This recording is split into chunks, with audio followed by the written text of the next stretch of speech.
Halo sedulur semuanya, berjumpa kembali di channelnya Lilik Wiji tentunya. Oke, dalam video kali ini kita akan melanjutkan pembahasan mengenai soal pengetahuan agama Islam dalam ujian tertulis perangkat desa. Nah, kita lanjut ke nomor 31 sampai dengan nomor 40. Nah, sebelum lanjut ke videonya, buat teman-teman yang mau order softfile lengkap untuk ujian perangkat desa ya, terdiri dari soal komputer dan juga soal ujian tertulis, teman-teman bisa WA kami ya, di sini ada WA-nya atau nanti klik link di deskripsi ya. Jadi teman-teman lihat di deskripsi, di situ ada link, nanti diklik saja nanti akan terhubung ya, atau bisa juga simpan WA kita. Kemudian nanti setelah WA, teman-teman bisa mau konsultasi aja juga bisa, atau mau langsung order juga boleh ya. Karena di sini kita sifatnya itu ingin membantu teman-teman kayak gitu. Jadi nggak harus order ya. Nah, kemudian nanti akan diberitahukan daftar isinya setelah konsultasi. Kemudian kalau memang mau order nanti filenya akan dikirim lewat WhatsApp atau juga bisa lewat email. Kayak gitu ya teman-teman. Nah, ini foto-foto mereka yang WA ke kita ya.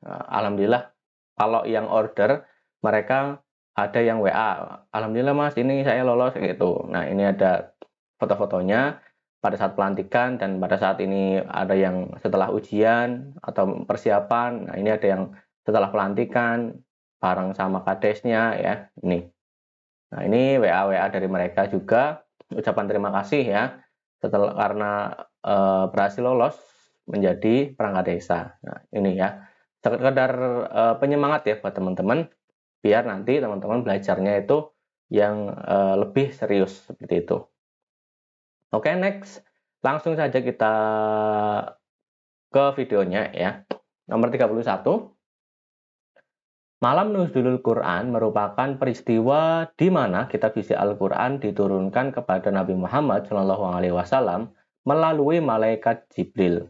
Peristiwa tersebut terjadi pada tanggal A. 13 Ramadan, B. 14 Ramadan, C. 15 Ramadan, D. 16 Ramadan, E. 17 Ramadan.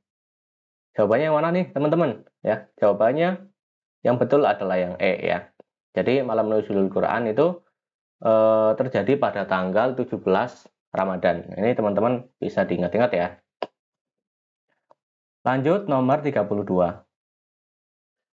Peristiwa diturunkannya kitab suci Al-Quran kepada Nabi Muhammad melalui malaikat Jibril terjadi pada suatu tempat, yaitu A. Gua Su, B.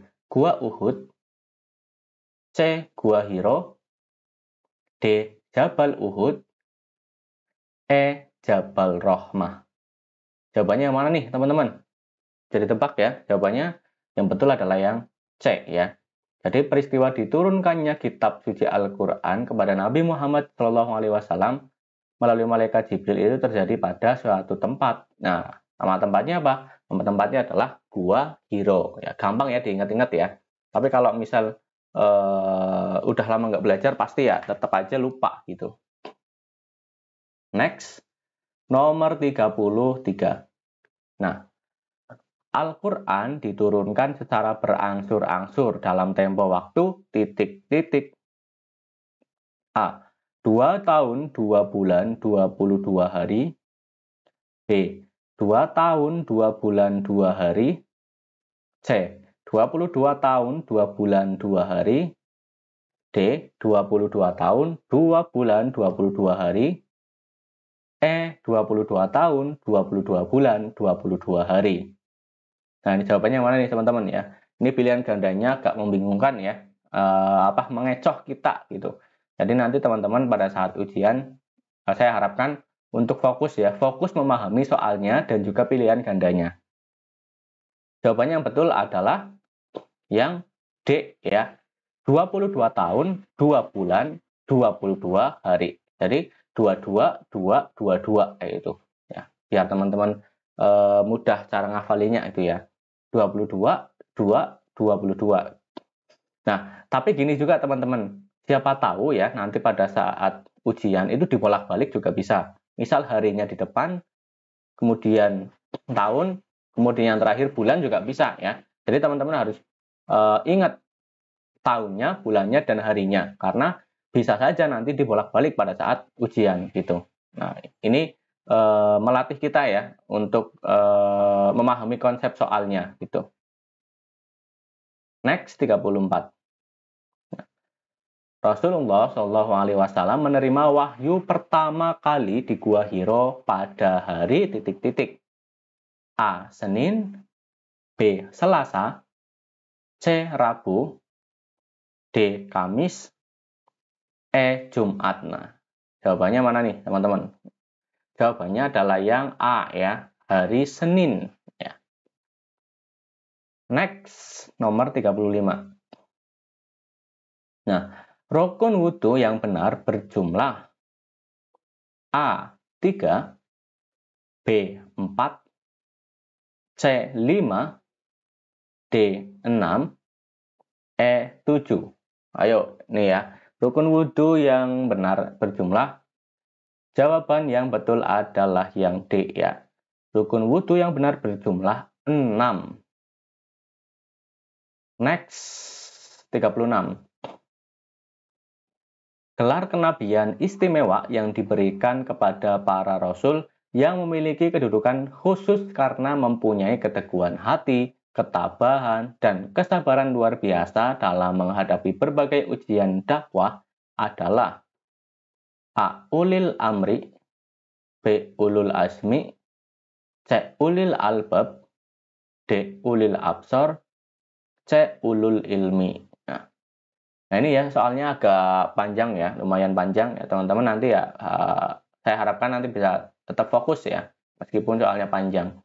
Jawabannya yang B ya, Ulul Azmi ya. Kata kuncinya adalah gelar kenabian istimewa, itu aja ya. Kalau ada kata-kata seperti itu ya berarti jawabannya Ulul Azmi gitu. Nah itu kata kunci biar nanti nggak bingung gitu ya teman-teman. Lanjut 37. Beriman terhadap semua ketentuan Allah Subhanahu wa taala terhadap sesuatu yang akan terjadi merupakan bagian dari A. Rukun iman, B. Rukun Islam, C. Fungsi iman kepada Allah, D. Kewajiban seorang muslim, E. Konsekuensi orang beragama. Nah ini sudah mulai ke soal-soal yang kelogikaan gitu ya. Jadi kita dituntut harus ya logika kita jalan kayak itu ya. Jadi di samping materi kita juga bermain logika juga gitu. Beriman terhadap semua ketentuan Allah terhadap sesuatu yang akan terjadi ya. Nah ini merupakan bagian dari apa? Nah jawabannya adalah yang A ya. Bagian dari rukun iman. Nah gitu. Next, lanjut ke nomor 38. Nah, kita harus menerima dengan ikhlas semua takdir Allah Subhanahu wa taala, termasuk takdir mubram yang artinya, nah ini soal tapi dibalut dengan cerita gitu ya. Jadi kita harus menerima menerima dengan ikhlas semua takdir Allah. Nah, termasuk takdir mubram. Nah, sebenarnya pertanyaannya ada di takdir mubramnya ya. Takdir mubram itu artinya apa? Nah, tapi dibalut dengan cerita. Nah, itu seperti itulah ya. Soal-soal ujian perangkat desa gitu. Jadi dicerita dulu, baru nanti soalnya gitu. Termasuk takdir mubram yang artinya apa? A. Manifestasi dari qadar. B. Sesuatu yang pasti diterima tanpa dapat dihindari. C. Sesuatu yang masih dapat dihindari dengan ikhtiar. D. Suatu kemungkinan yang dapat kita hadapi. E. Ketentuan yang sulit untuk diusahakan. Jawabannya adalah yang B ya.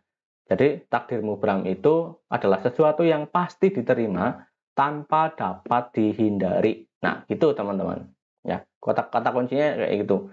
Ya, pasti diterima tanpa dapat dihindari. Nah, seperti itu. Jawabannya yang B ya. Next, 39. Nah, suatu rencana yang telah ditentukan Allah Subhanahu wa taala sejak pada zaman azali disebut A. Qadha, B. Qadar, C. Nasib, D. Suratan, E. Garis hidup. Nah ini ya, kata kuncinya kata kuncinya adalah pada zaman azali kayak gitu ya. Nah, jawabannya adalah yang A. Kodok ya. Nah ini. Jadi sesuatu rencana yang telah ditentukan Allah Subhanahu wa taala sejak pada zaman azali disebut A. Kodok gitu. Next, nomor 40. Salah satu fungsi beriman kepada kodo dan kodar adalah percaya diri. Nah, maksudnya adalah A. Kebanggaan terhadap diri sendiri, B. Keperkasaan diri, C. Kekuasaan dan kedudukan, D. Menyadari akan dirinya dan mengharap keridhaan Allah, E. Optimisme yang tinggi. Nah, soal-soal seperti ini teman-teman. Nah, ini kan kita ya logikanya harus bermain ya. Kayak ini gimana nih? Soalnya ini bukan hanya materi, tapi ini pilihan gandanya pun yang mendekati sama kayak gitu ya. Mana yang benar? Nah, itu kita harus ya logikanya harus berjalan juga. Nah, jawabannya yang betul adalah yang E ya. Fungsi beriman adalah kepercayaan diri. Nah, percaya diri berarti maksudnya apa? Optimisnya itu tinggi. Nah, gitu ya. Jawabannya yang E. Nah, ini sudah masuk ke soal-soal yang panjang dan bercerita gitu ya. Jadi teman-teman nanti jangan kaget kalau soal-soalnya itu ya nanti mungkin agak ya seperti ini ya, agak sulit seperti itu ya. Mainnya logika juga gitu. Nah, oke mungkin seperti itu ya teman-teman. Buat teman-teman yang mau order filenya, ya silakan ya. Itu WA-nya bisa dicatat atau bisa langsung saja klik link di deskripsi. Nanti teman-teman akan langsung terhubung dengan admin kita. Nanti mau konsultasi akan kita jawab pertanyaan-pertanyaan dari teman-teman. Nah, kemudian kalau mau private ujian komputer ya silakan. Ini ujian komputer khusus untuk ujian perangkat desa ya. Juga bisa nanti 1 bulan beberapa pertemuan lewat Zoom. Kemudian ini konsultasi ujian tertulis juga ya bisa teman-teman. Mau konsultasi saja bisa. Nah, ini nanti via Zoom atau nanti bisa video call ya. Tapi saran saya tetap pakai Zoom karena kalau private ujian komputernya itu nanti kan kita langsung praktek gitu. Jadi dari awal membuat tabel. Nah, itu kan nanti bisa kita bagikan layar kayak gitu ya. Jadi lebih enak. Ya, itu ya bisa teman-teman hubungi keperluannya mau konsultasi atau private ujian komputer atau mau order software. Oke, terima kasih. Semoga bermanfaat dan membantu dalam ujian. Dan teman-teman jangan lupa like ya. Dan juga subscribe biar teman-teman nggak ketinggalan video selanjutnya. Dan saya mohon untuk tidak skip iklannya ya. Biar itu adalah suatu apresiasi buat pembuat soal kayak gitu ya. Jadi teman-teman bisa kalau bisa jangan skip iklannya. Dan semoga bermanfaat buat teman-teman yang mau ujian perangkat desa dan saya doakan semoga dipermudah dan mendapatkan nilai yang tertinggi. Oke, terima kasih. Sampai berjumpa kembali di video selanjutnya. Jangan lupa subscribe biar nggak ketinggalan materi selanjutnya. Wassalamualaikum warahmatullahi wabarakatuh.